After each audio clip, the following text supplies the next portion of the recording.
Сегодня мы пригласили двух жителей нашей столицы, которые проявили мужество, решительность, высокую гражданскую ответственность, чтобы им выразить благодарность, вручить заслуженные награды от имени департамента. Благодаря смелости данных граждан, неравнодушию, нам удалось предотвратить преступление, защитить девочку от нападения. Мы с семьей гуляли по парку, ждали ребенка и услышали шум.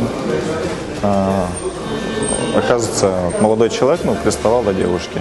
И, получается, оказали, первую помощь. Мы прогуливались по парку, и супруга заметила, что какой-то парень пристает до маленьких девочек.